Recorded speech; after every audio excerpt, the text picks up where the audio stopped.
On today's episode of Ask Ava, we're answering a question from local teens about when partners expect you to pay them back, specifically with sex.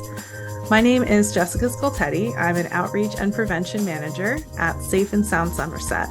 We are Somerset County, New Jersey's lead domestic and sexual violence response organization, providing services at no charge to survivors for over 40 years.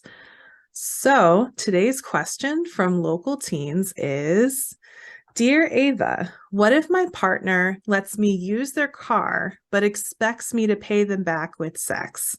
And today we're joined again by Safe and Sound Somerset volunteer Ella Blank, who goes to the University of Maryland. Hi, Ella. Thanks for being here today. Hi, everyone. So, for this question, this is an example of a financial and sexual abuse, plus a warning and sign of an abusive relationship.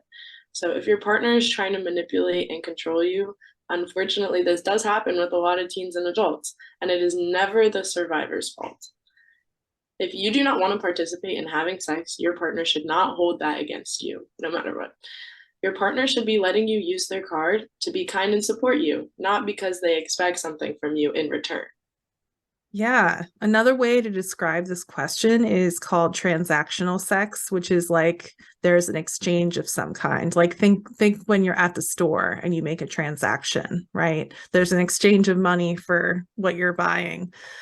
You might also hear the words quid pro quo harassment, which in Latin means this for that. Basically, what this all means is that you're exchanging one thing for another. And quid pro quo is actually a term that people use to talk about harassment in the workplace, and it's illegal. At work, this might look like sexual activities in exchange for favors, promotions, or to avoid someone taking something away from you. Right. And this is definitely can be concerning because this person is talking about expecting something and it sounds like they're feeling pressured. Mhm. So even if your partner is just joking, expecting, guilting, or forcing you into having sex in exchange for something is just never okay. If you say yes because you're scared or because your partner is threatening or pressuring you, it's not full free consent. Right. If you're only allowed to use the car if you also have sex with them, your partner isn't prioritizing you or your boundaries. They are prioritizing themselves instead of supporting and respecting your boundaries. Plus, they are taking advantage of your need for a car.